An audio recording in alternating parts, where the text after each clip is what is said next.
my name is Florence and I'm so glad to have you here on Baraka TV. This is the day that the Lord has made. We will rejoice and be glad in it. We will rejoice for the fact that His word is coming to us. Tune into Baraka TV. Like, share and subscribe because God is releasing a powerful word. He's speaking through testimonies. He's giving us revelations of what He's doing in this time. It is time to hear the word of God.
Hello to the Omemus and welcome to Baraka TV.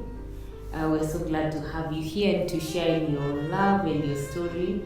It's Valentine's season, but God has just put it that we share the beautiful story of your marriage and your union together. So I'll ask you to each say your names and what you do for a living. Ladies first. Okay. Thank you so much for this opportunity. Yeah. My name is Joan Omemu. Omemu is my husband. Yeah, and I'm an entrepreneur. I'm a marketer, and I'm also a hairdresser. Yes, and I'm glad to be here. Thank you so Thank much. you. And I am different things, but one key thing I am is I'm Douglas Omemu, Yes. and I am a husband to one wife. Yeah, that's what I normally hear people say. And I am a DJ, and I also supply sound and equipment for events. My name is DJ Octave. I'm a radio presenter as well. And my radio show actually airs in the UK every Friday. So people from the UK get to hear our music from Africa. Awesome. Yeah. That is really interesting. Maybe you can tell us also a little bit about how you two came together. And the interesting part is on this channel you talk about how God speaks to us in different ways. In this case, you are each Christians and looking to get into a marriage. So DJ Octave, I'd like you to speak to us first about your journey of praying for a spouse. How was that? My journey, let me say I had a season, different seasons, and one of the seasons I had around 2018 was a long season of prayer. Sometimes it would include fasting and so on and so forth. So, you know, the normal journey of a Christian, you know, prayer and fasting, it's everybody is almost expected to be in a prayer and fasting mode. So I was no different. So during that journey is when I had the announcement that the Lord announced, which was a very special announcement, which was a surprise announcement. One meeting we are fellowshipping with sisters together, and it was only sisters actually on that day, surprisingly, and I was the only brother. Yeah, so the Lord decides to speak to each and every one of us, and one of them was the a simple statement, a simple word that I am bringing her. Wow. End of story. So I took it and ran with it and continued in prayer and waited upon the Lord. And as the journey progressed, things moved and we continued in prayer. And at that time, I at some point around the end of 2018 is when I actually met her.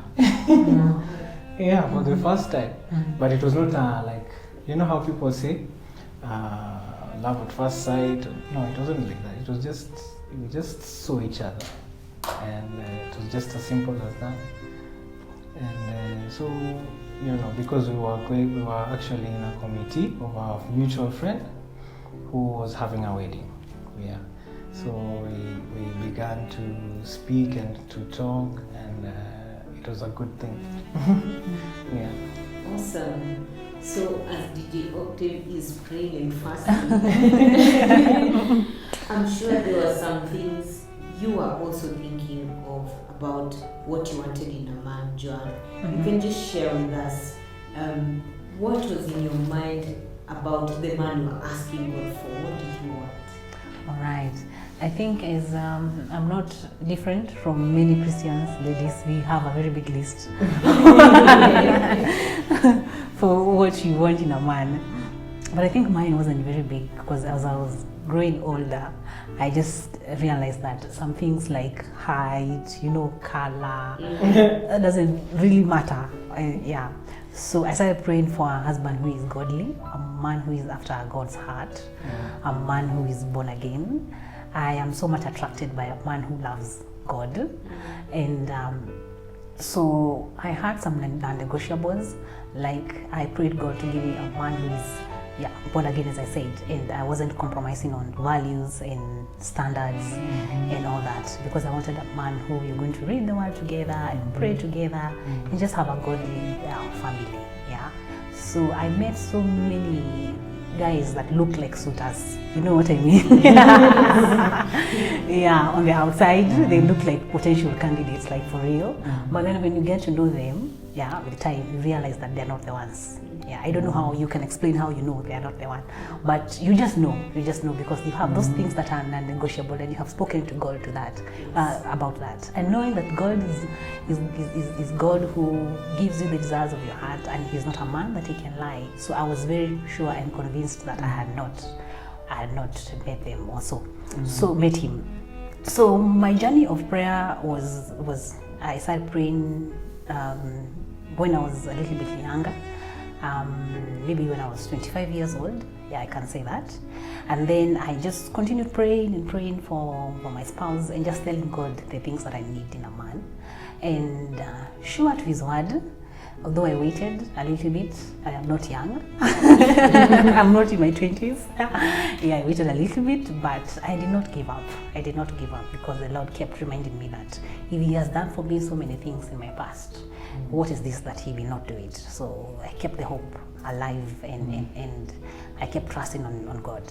And I could pray with my single friends. We could go to single meetings. There are very many in, I think, all the churches. And just prepared myself to be this woman that God intended me to be. So I just prayed, and I just told God to just put me in that position whereby I am learning what I'm supposed to do before I get married. And I learned a lot, I must say that. And I got to a point I felt like I just need to hear what God is saying, what God is talking about this, because I have prayed. And that is when I met my husband, as he said, in a mutual friend's wedding committee. We happened to be there, but we were not going to the same church. And I just said I'm going to support them with anything that I have, everything that I had and all that. And I was there with them. I was playing a very key role in the committee meeting. I had to be there just supporting them and just being there with them. So I hadn't gone there to look for him or anything. I was maybe I can say I was serving the Lord. Yeah. Yeah, we met in their church, and that is when I got to meet him for the first time. It was in October 2018. I was also serving the Lord. Yeah, he was actually not coming. You know those small meetings that we meet, the gatherings, the small ones. Yes. He wasn't coming there because he was just behind doing what he does. He likes more. He was DJing in the behind. So as he was just here now, listening to the nice atmosphere, music, and all that, what he was playing in the background, and busy doing what you're supposed to do. And then when I leave, I could go say kwaheri to him and all that. So as he said, there was nothing like love at first sight, nothing like I don't know those things. No, we were just good friends. Sparks. No sparks. Nothing. Yeah. So all the soaps have disappointed. I thank God I don't watch soaps. Yeah, but as he said, there was nothing. You were just seeing people serving, and you're just focused to what you were doing at that particular time. Yeah. Wow, it's so interesting because social culture just presents this picture of, oh my goodness, it is going to happen like this. Yeah. Heaven will open. Yeah. An angel will fall. An angel will fall. Yeah. This is the simple thing. Yes. And it's so interesting that you bring that out. Yes. As you tell us your story. Yes. And I'd just like to ask, because DJ Octave shared how God spoke to him even in that prayer. Maybe you tell us how God spoke to you when you are praying and seeking him for a husband. Okay, all right. Thank you for that. I am one person who desires to hear from God. Yes. And I like to just hear what he's saying, or rather I desire to just hear what he's saying after praying. So I kept asking God, I kept telling him, I want you to speak to me. I want to speak to me through the word of God. I want to speak to me through men of God. Just speak to me through visions and dreams, because I have prayed about this matter. I just want to hear you. Yeah, so I had that desire in my heart. And that is when God placed this desire in me for just maybe connected me with Prophet Baptist, and I met him. I remember asking for a friend if I could get his number, just so that I can just have a conversation with him and just talk. I just had that desire in me to just meet him, and I knew God is the one who was connecting us for sure. Yes. And then I was just given his number just to contact him, and I remember very well because I really wanted God to speak. I wanted to hear what he was saying at that particular time. So I did not call him immediately. I just kept the number and continued my journey of prayer. Yeah. And I prayed until God connected us together. I did not even call him or anything. God just connected us together. And that is when we met. And even before I told him what I wanted to hear from God, it was very surprising, like a really beautiful surprise, because he told me that, Joan, the Lord, I know very well that you are praying for a husband and you're thinking that you're late. You're thinking that miaka zimeenda. Yeah, but God has said that he's going to bless you with a husband. He's going to give you a husband. Yes. And he actually mentioned your wedding is going to be. It's actually coming soon. He said that. He said your husband is here. Wow. Yes, and he even mentioned about the way the events would go, like the traditional ceremonies and all that, and at a point the dates. And I was very, very happy. I was just looking at him, just smiling, not even saying nothing, because I was shockingly happy. Yeah, shock. I was in shock, but it was excitement.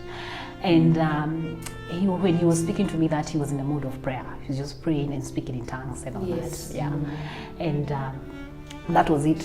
And I went home. I must say that I did not sleep that night. I was so excited. Yeah. I just went home and just thanked the Lord. Yes. Thank you, Jesus, for talking. Thank you for just saying, speaking, and for just answering the desires of my heart, like hearing from you. Yes. And now I'm going to wait upon him to come. I'm going to wait upon your word. I want to trust in you, what you have already said. I want to see it happen. So I just continue pressing in prayer. Yeah. Wow. Yeah. It's so interesting that you didn't relax even after No, the word came. I did not. Wow. Yes. It's so interesting. Thank you for that. And what's coming to me is just that very admirable trait in both of you, that you are hungry and thirsty Yes. for God's word. I think it's really unique to see how the blessing has manifested Yes. itself, and we are so grateful to see that. So, DJ Octave, I'll go Yes. back to you. Now, as Joan came, what struck you about her when you saw her and as you got to know her? Oh, wow. Okay, you're putting me on the spot. Let me say, there was a day I just saw and said, "Ooh, this beautiful girl." Hey, wow. So, she first, it's the obvious thing that men, see, the beauty. That's the first thing you see. And then when you spend time with her, you talk to her, you notice, oh, she's kind, oh, she's serving, oh, she's generous, oh, she's, and all these things. So you start gravitating to somebody like that. Yes. Yeah, because she's so bubbly, she's so joyful, and she's great company to be with. And I just really loved that so much. And there was a time I was telling her as we were relating, that my love has grown as we are talking. It's just growing. So it was such a beautiful thing. Wow. Yeah. That is so amazing. You could just give us a little sneak peek of what was going through your mind when you decided that you are going to propose to her to be your wife? Well, maybe I can roll the story back a little bit. Yes. Initially, when we met, it was in sparks, and those things that movies say. It was just two people who have met, and Yes. we are serving the Lord. And so we are saying hi, how are you? It was just juju, sio kiundani ndani. So as we are continuing in these committee meetings and getting to meet each other and talk, we realize something is just starting, just step by step. So from October, November, December, January, February, so now it's starting to roll. Now you know how the kilometer starts going like this. Yes. That's how our relationship was going. It's going, so it reaches May. After the wedding of our mutual friend we had, so now it is going around 50 kilometers per hour. Speed limit. And then after that it starts going 60, 70, 100. So it was just rolling, and then it really developed. So our friendship developed like that. It grew like that, and then finally around August. Yes. See that we reached climax. That's the beginning of something else. Yeah. So it reached that point, and I said, "Well, I have to make a decision right here. Otherwise, it's going to be different." So I proposed to her on August, and by God's grace, she said yes. Yeah, it was quite a good experience, actually. I thank God. Wow. Thank God, yeah. That is so awesome. Joan, maybe you could tell us, because you're not on the planning side, how was the proposal? All right. Yeah, the proposal was awesome. I remember this guy called me the previous day and told me that Yes. he actually asked me, "What are you doing tomorrow?" And I had no plans. So I said, apparently it was a holiday. It was a holiday that day, so I had no plans. So I told him, "Oh, I think I'm easy." And then he said, "Just prepare yourself, we need to go for breakfast." Yeah, so I was excited about going for breakfast. And funny enough is that he came to pick me and I was not prepared. She was asleep. Yes, I think that was the very first time I felt like I annoyed him or upset him or something, because I felt so bad. about myself. So I was just there running to the bathroom and preparing myself and all that. And he was just relaxed, like, yeah.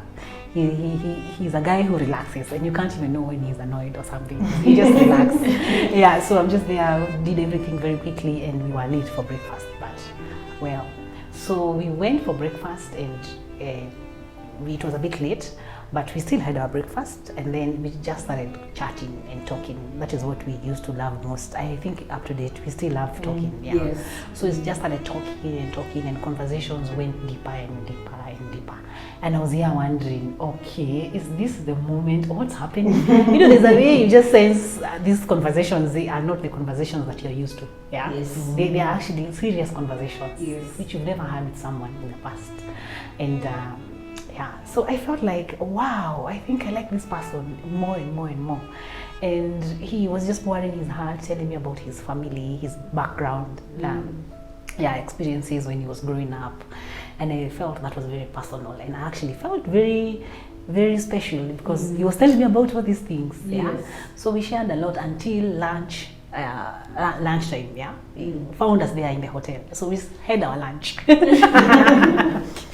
Yeah, we had our lunch and we started, just continued chatting, and it was getting a little bit late. I think around 2ish there, or 1, some minutes to 2. And he asked me, now I want us to go somewhere. We were in Westlands, so I want to take you somewhere. And I'm here, the curious person, so I started asking him, so where are we going? Like, I thought this is the whole thing, you know. And he's like, where are you going? No, just go. And I kept insisting, where are we going? So he told me, let me take you for a walk somewhere. Yeah, he likes walks, and I do love walks also. So we went, and he took me in where he used to live, where he grew up, yeah, where he went for his primary school, yeah. And it was a beautiful journey. I felt it was very romantic, telling me about, this is where we used to live, this is our house. And you can remember those many years ago, yeah. Yes. This used to be, yeah, those houses were not there, but he could remember, like, just show me where they used to play when they were kids, and where he used to go to church and all that. Yeah, and many fond memories that he had about his childhood life. And it was very, very beautiful for me. And I was still there, stuck and not knowing what is happening. All right, so at some point I felt like he's going to propose for me to be a girlfriend or something. You know, those things I like. Sometimes I just like, you just feel like they're happening, but they're not happening. Yeah, and by then I was so much in love with him. So it was around 4ish, and he told me, so everything, we are actually done. So stop worrying or about anything, or just don't be curious. I think he's mentioned something of the sort. Yeah, we are done. Like, we are okay. We are finished. So I was like, oh, nice. Okay, so where can we go next? So I invited him in my house for coffee in the evening. So we went to the house where I used to live. And then we just had some coffee. Again, we started chatting and talking and all that. I prepared for him dinner very quickly because he had to leave, yeah. So after we had dinner, we still continued chatting. And when I was preparing something in the kitchen, I just turned and found someone behind me in the kitchen, and he was just talking and just telling me how, you know, those sweet things that yeah, like how I love you so much, and all those nice beautiful words, yeah, of how he felt about me and all that. And I was just there because this is a gentleman, he's a gentleman. So I had heard those words, yeah, again, yeah, many times. So I was just there, I say, just happy and all that. But I didn't know it was going to something. And then when I turned, I think, to get him a cup of water, that is when I went to give him, and I found him on his knees. Wow. Like his 2 knees. Yeah, in the kitchen, yeah. I was just there, I was so shocked. Like, I wasn't seeing it happening, because if it did happen during the day, so I was like, yeah, we are good. Yeah. So he knelt down and he asked me to be his wife. And again, I was so shocked because I thought he was proposing to be his girlfriend. I thought that we needed to now start dating, because what we were doing, I didn't know it was, I actually thought we were just friends. Yeah. So I thought he would ask me to be his girlfriend, but he's here asking me to be his wife. Wow. Yes. I was so excited. I can't explain how I felt. And I said yes. Wow. Yes, so his legs were shaking. I had to lift him up. Yeah, so that was the proposal. It was a very beautiful proposal, and I didn't expect it, and it was awesome. That is so Yes, beautiful. it was awesome. That is so beautiful. We are so amazed. So just hearing and listening. And maybe you can tell us just a bit more, Joan. Now it's wedding time. How was it interacting with his family? How was it planning for the wedding? How was it praying and being mentally ready for the wedding? How was that for you? Okay. It was another experience altogether because I think I was single for a very long time, so I had prepared. I had list of everything that I needed. So I had prepared. I had a list. I had a list for almost all the suppliers and everything. I had a book, so I went back to my book and to just check. And wait, a list of suppliers. Yes, a list of suppliers. It was very easy to do A list of people who would be in my committee. Yes. A list of good friends. A list of my girls on the lineup. I had prepared myself fully. I was just waiting for this man. Okay. Yeah, the grounds and all that. Yeah, but of course the Lord kept surprising us as we continued planning for our wedding. Everything did not happen as I had planned. Yeah. The way the Lord says in His Word that ours is to plan and then His is to accomplish. His is to just accomplish what He has established. Yeah. So it was a good experience. I must say that friends and family, our families came in handy. They really supported us. I was very shocked because I had heard stories of my friends say about how they're not supported by their families and their friends.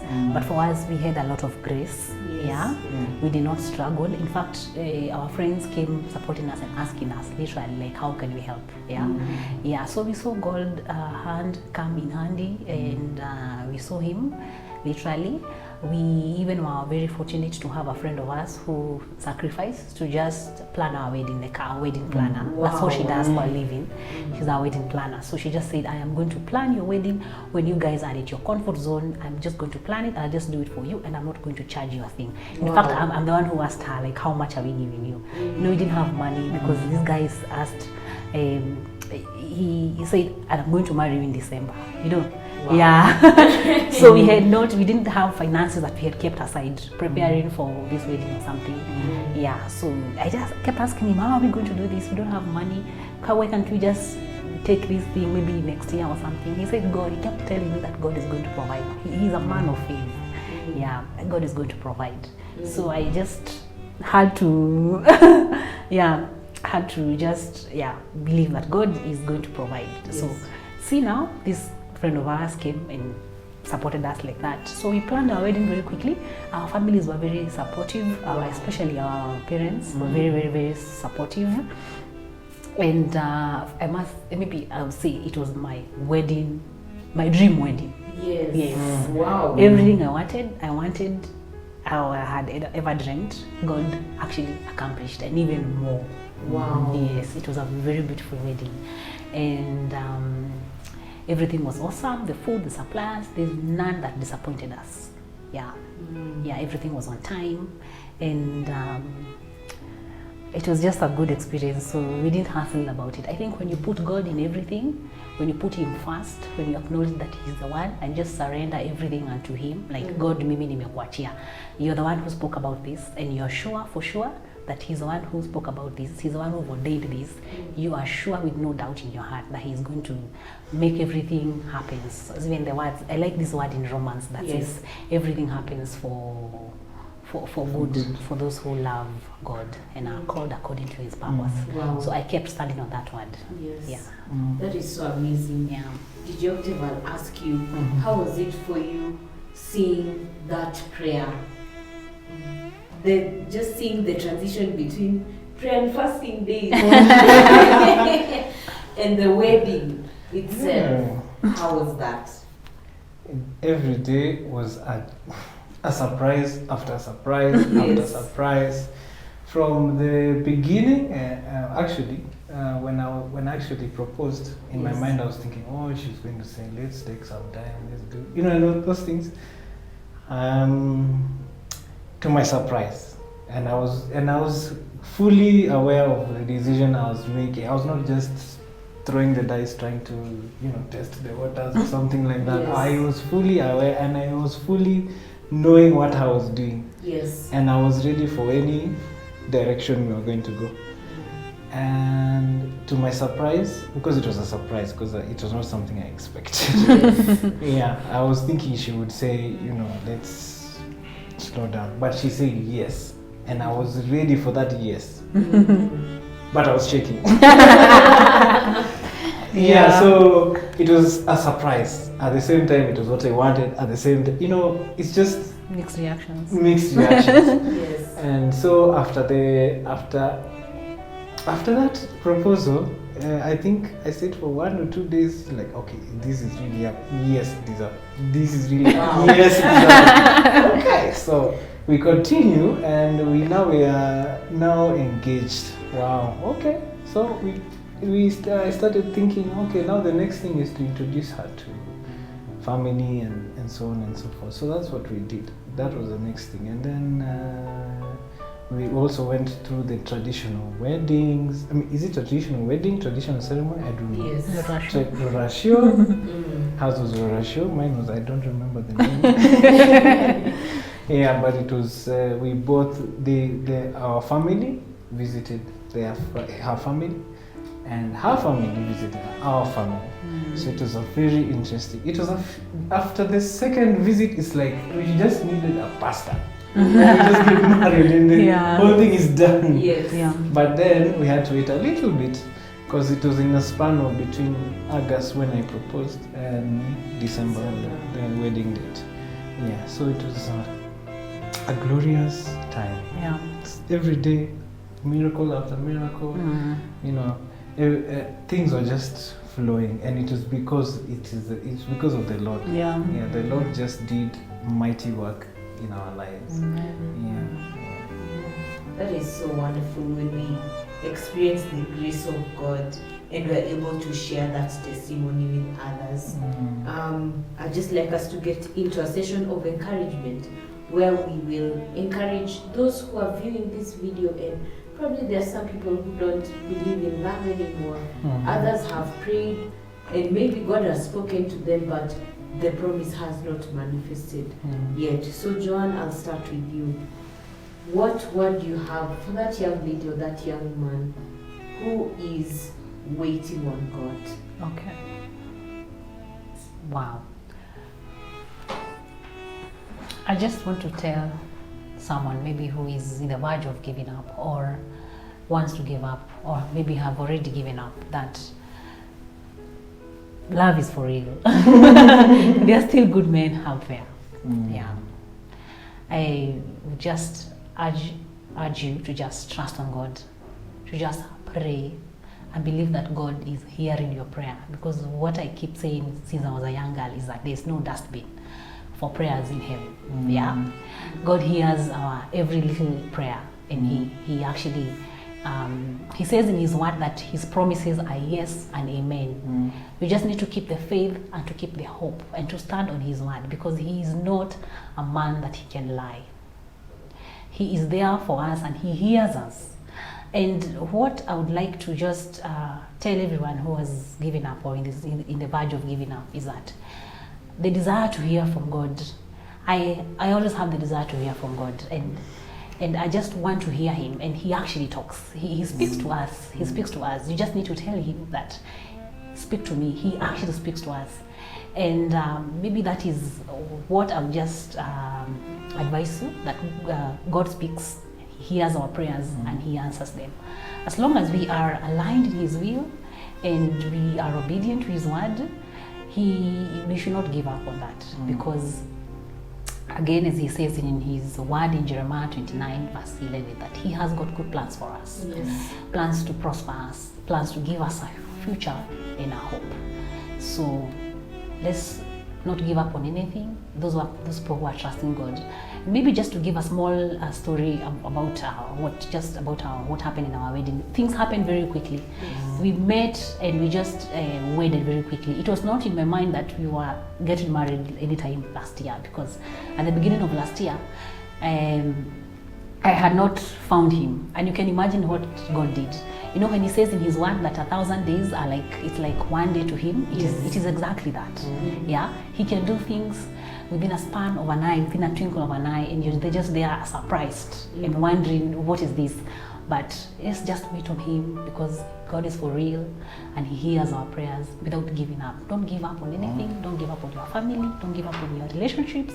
Don't give up on anything. Just wait on God and just press on prayer. He will hear your prayer. He will come through for you. And for me, let me start it like this. Yes. I'm not perfect.